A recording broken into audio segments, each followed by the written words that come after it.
Akhirnya, Masya Allah, hari ini orang yang sudah dibuat susah hidupnya, dibuat dalam keadaan sano hidupnya, tapi bukan semakin mendekat kepada Allah, justru dia semakin jauh dari Allah. Kita kalau agama Allah, enak menaiki ini, bunda, di keluarga, tolong agama Allah, hidupkan rumah, sholat, zuhur, asar, maghrib, isya bagusnya, isya subuh bagusnya ke masjid, kayak suami, jangan sendiri.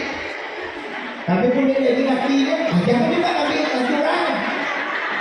Tetap ajak anak, ya, kalau laki dia jangan ambil anjuran. Kami ke Ustaz, kami ke masjidnya Ustaz, tapi anjuran, Ustaz.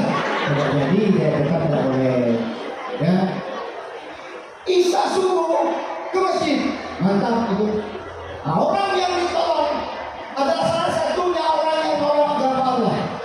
Dia ikut berjuang atas kepeduliannya kepada orang lain.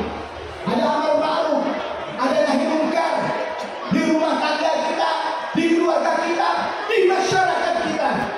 Maka kalau kita semua ini berjuang sungguh-sungguh untuk menguatkan diri kita dalam ketaatan, maka Allah akan nolong kita. Allah akan nolong kita. Saya terkejut, Pak. Ada nonton video seorang bapak luka bakar. Dia luka bakar, terbakar. Masih ada, saya simpan videonya di grupnya dari Bapak itu. Maaf, beliau ini luka bakar gara-gara bawa bensin. Tersulut api lalu membakar wajahnya. Masya Allah, kalau nengok wajahnya sedih kita, gak tega, hancur semuanya. Sampai karena orang luka bakar itu macam plastik itu, kalau dia terbakar kan dia meleleh. Waktu dia kering dia berkerut, maka ini bolong. Akhirnya diambil daging di pantatnya, ditaruh di sini. Pokoknya hancurlah seluruh wajahnya. Dia jualan.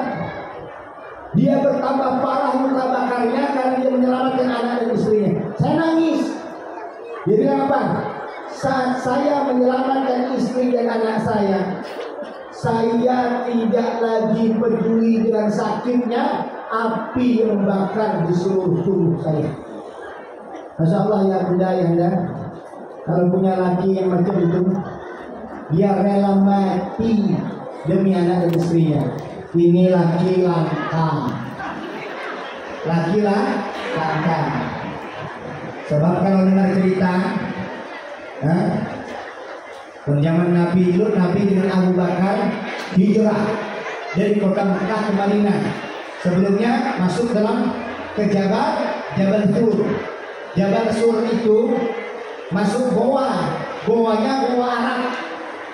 Kalau bunda ya anda nengok goa di Arab, tidak sama dengan goa di Bangka, goa di Jawa, goa di Sumatera.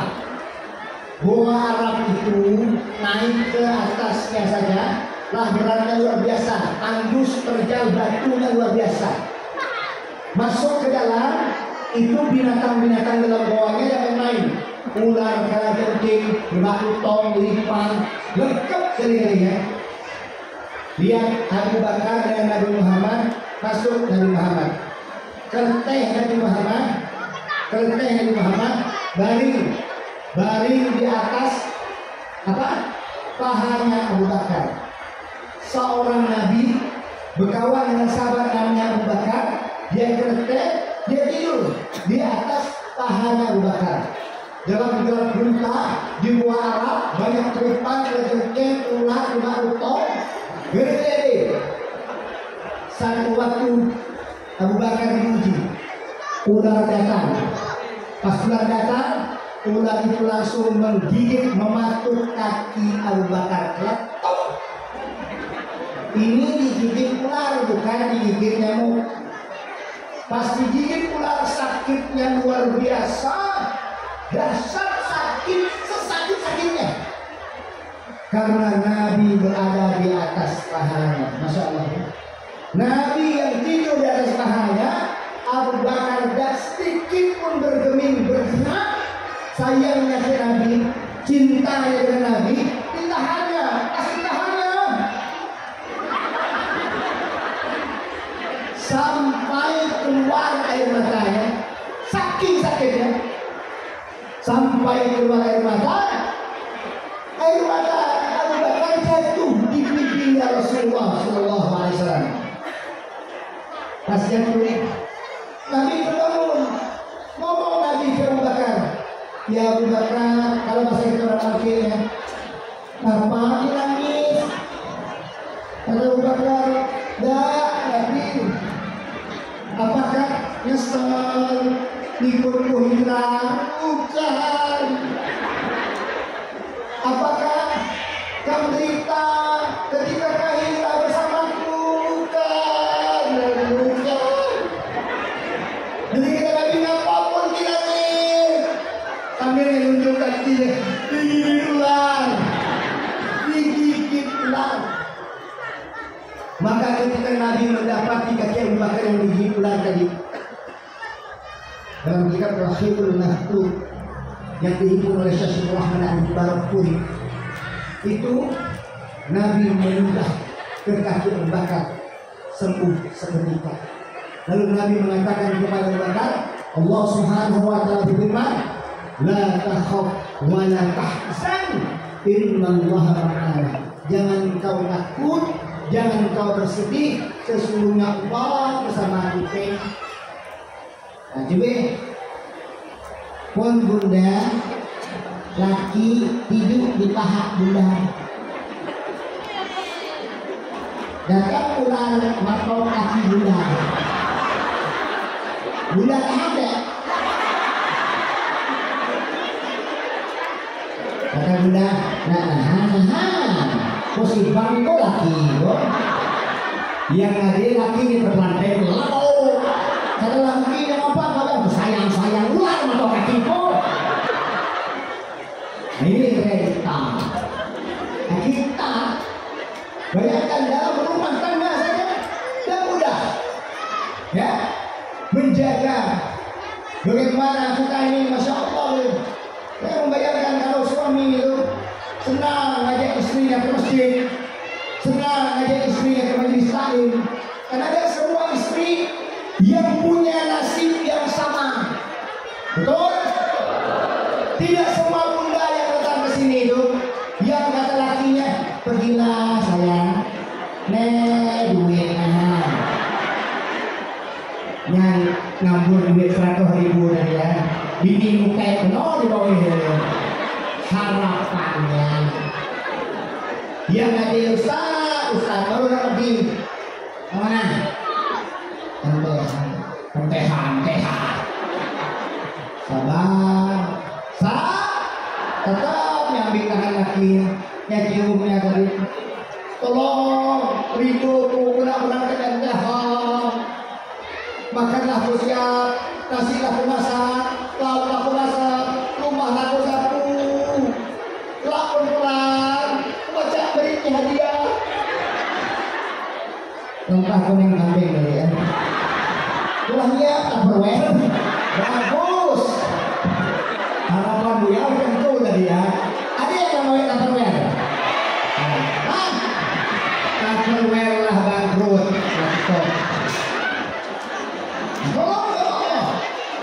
Makanya kalau bunda ya ini, kita dalam rumah tangga yang kita tolong sama Allah pasti tolong kita. Bahagia ada kalau punya laki di sanggungnya. Berapa dapat duit? Berapa duit pergi? 100. Nih, mau ambil 500. Lagi, puas. Lagi. Pas pulang ke rumah ke lakinya, dek belanja. Makanya kita ini, kau simpan kau. Lumayan setahun kan, 6 juta setahun. Gak beli emas berapa matahari kan? Nah itu indah kalau versi kita.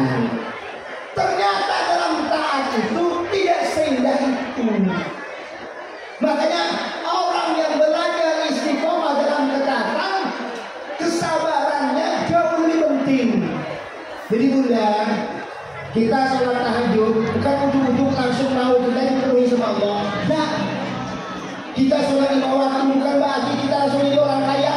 Ya, kita ikut majelis taklim, majelis ilmu, bukan berarti hidup kita lancar-lancar saja tanpa masalah, tanpa ujian, tanpa tantangan.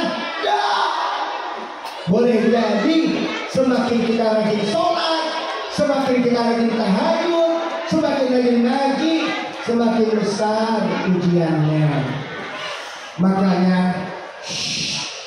tidak berhenti untuk tetap istiqomah dalam menolong agama Allah. Menolong agama Allah, jalankan yang wajib, hidupkan yang sunnah, kerjakan yang mubah-mubahnya, lakukan tidak apa-apa, tinggalkan yang makruh dan yang haramnya tidak dikerjakan. Satu, ingat bunda, mau ditolong sama Allah, tolong agama Allah. Dua, Allah dengan sholat dan sabar. Jadi mulai hari ini sebenarnya apapun keadaan tantangan hidup kita, solusinya sholat dan sabar. Sholat dan sabar. Gak duit, sholat, sabar. Laki garang-garang, sholat, sabar. Bini dek nurut. Ada bini dek nurut di sini? Alhamdulillah. Dek kami nurut Ustaz. Tapi pun laki dek benar, kami bantai Ustaz. Nah, nurut, patuh karena Allah. Sabar. Nabi saja punya istri, sabarnya luar biasa. Saya belum ada menemukan bapak-bapak di sini sampai mungkin ya Allah alam besar. Tapi sepertinya tidak ada. Istrinya mungkin sampai bahasanya memanting, mecahkan piring, menghamburkan makanan, kesal laki-laki. Ada? Oh, nanti pun hanya diomongin marah. Nabi SAW, ini Nabi SAW pernah ketika satu waktu nampak makanan dihadiahkan untuk Nabi, itu dibanting Aisyah, ditumpahkan sama Aisyah. Tapi Nabi bilang apa? Ibu kalian sedang sabar, gak deh ngamuk, gak deh marah-marah, gak deh mukul-mukul, tenang. Itu luar biasa. Makanya kalau masalahnya selesai, problemnya diselesaikan, minta tolongnya, wasta'inu bis-sabri was-shalah, dengan sabar. Dan orang yang tadi kebakar, yang mukanya kebakar tadi, dia menyelamatkan anak istrinya, lalu kemudian apa pula kerjanya? Dia saking tidak bisa bergerak apa, tangannya habis jari-jarinya, dia berjalan aja seperti ini. Dia hanya jualan tisu. Satu waktu beliau jualan tisu bunda, dari pagi start dari jam 7 itu sampai jam 2 siang belum ada satu bungkus pun tisu yang terjual, belum ada. Kemudian ada orang yang bertanya, Pak, maaf, kenapa badannya seperti itu? Dia cerita, saya kebakaran, terbakar tubuh saya. Lalu kenapa Bapak masih tidak berjualan usaha? Saya ini jawabannya. Saya tidak mau jadi peminta-minta ke manusia. Yang ikut pagi tadi, minta ke Allah, Allah senang. Minta-minta ke Allah, Allah senang. Minta-minta ke manusia, manusia rugi. Betul? Cobalah kita minta-minta ke manusia, jadi tapi pun minta-minta ke Allah, Allah senang. Dan minta-minta ke Allah yang Allah senang tadi, selama kita sungguh-sungguh, Allah pasti kabulkan. Tapi minta-minta ke manusia, sudah mereka yang senang dan sangat mungkin untuk ditolak. Makanya anu minta kamu mampu untuk menyembelih kambing. Sudah disembelih kambing, bayi tadinya dicukur rambutnya, dibotak. Tadi hanya simbol kayak orang tahallul, cuma digunting saja. Nanti pulang ke rumah yang bawa bayi tadi dibotak. Sudah dibotak, dikumpulkan rambutnya. Sudah dikumpulkan rambutnya, ditimbang rambutnya, ditimbang, sudah ditimbang, dikonversikan dengan emas. Misal berat rambutnya tadi ya 0,5 gram. Nah, konversikan dengan emas 750.000 0,5 gram.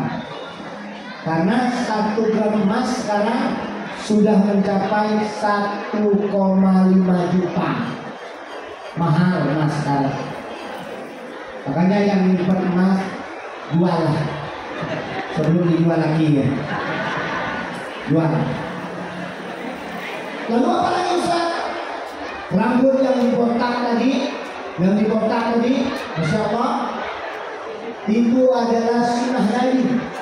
Kata ulama, penyakit manusia yang dilahirkan oleh ibunya itu mengumpul di kepalanya. Maka ketika dibotak, dibersihkan, sesungguhnya 2 kesehatan didapatkan, kesehatan lahirnya dan kesehatan batinnya. Tuh karena bayi, tuh kalau begini biar tidak miskin.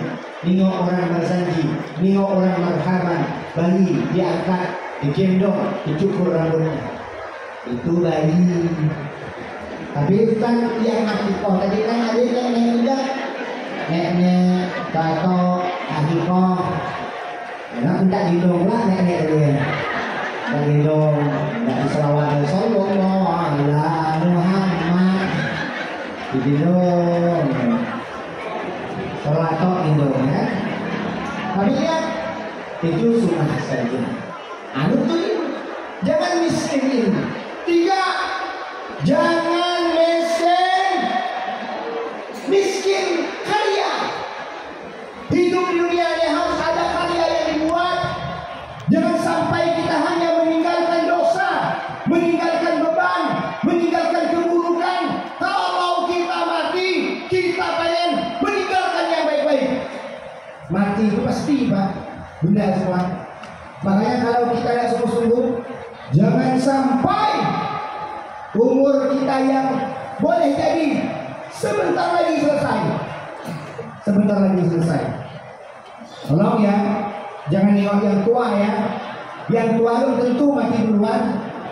Yang muda belum tentu mati akhiran. Belum tentu. Ya. Tolong, makanya hati-hati. Malaikat maut itu datang kapanpun.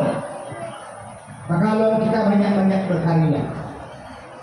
Yang keempat, jangan miskin rasa, jangan pelit, jangan takut berbagi dengan orang-orang di sekitar kita. Tadi saya Masya Allah senang melihatnya. Mudah-mudahan semua tadi walaupun sudah dihidangkan makanan, ada juga dia bawa makanan dari rumahnya. Dia bagi ke kawan-kawannya, bawa kue bagi, bawa lauk bagi. Seger nengoknya bawa minum bagi. Yang senang tuh kawan yang enggak bawa apalah.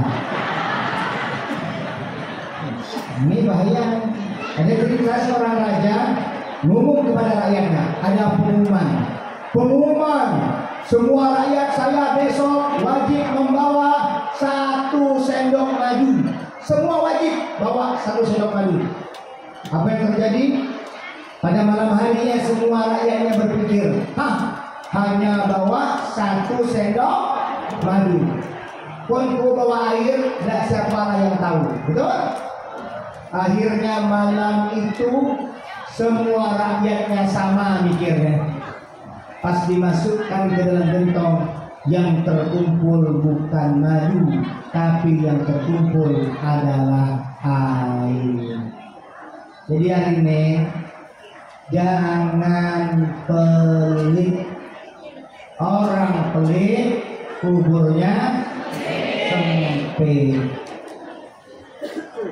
Makanya kalau kita nengok ada orang pelit mual, pelit mal, dia bilang apa? Pelit pula, bukan lingkap. Nah ini orang tidak peduli. Jangan miskin rasa.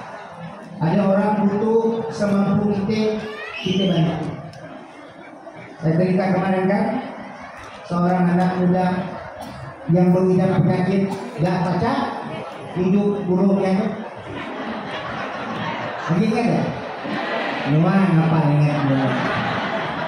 Bayangkan dia hidup burungnya. Dia kawin saja hampir berapa bulan? Lebih dari 3 bulan dia tidak bisa berhubungan, disembunyikannya. Tapi karena amalannya beri makan orang gratis, dia kasih makan orang gratis. Satu waktu dia beli hasil duit, dibantu orang, karena dia bantu orang tadi beli ranjang. Pas beli ranjang dia mimpi padang pasir. Dia terengah lari, akhirnya dia jatuh dari tempat tidurnya. Pas jatuh dari tempat tidurnya, ada mainan di bawah ranjang itu yang keras mainan tadi. Pas ketinggi burung dia langsung terentak, langsung terbang burung. Masya Allah. Ngarohnya masuk dalam kamar mandi, nyata kejut, yang ngaroh yang ke bininya,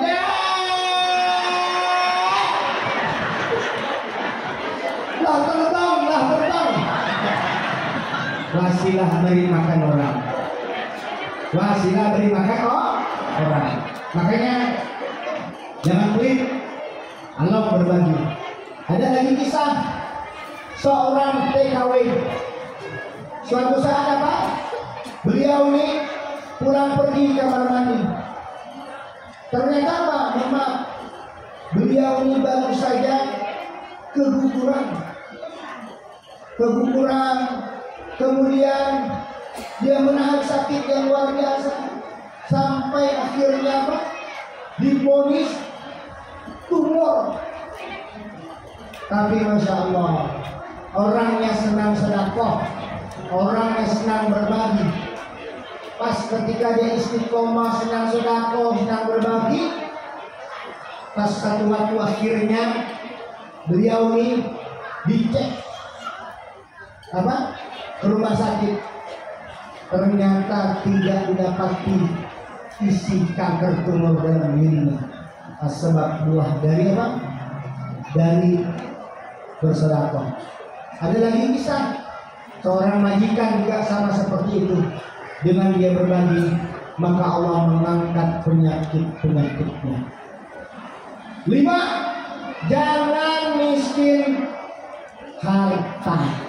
Jadi yang terima miskin harta, jangan yang terima. Tapi setelah yang pertama, jangan miskin hati, jangan miskin ilmu, jangan miskin karya, jangan miskin rasa, jangan miskin harta.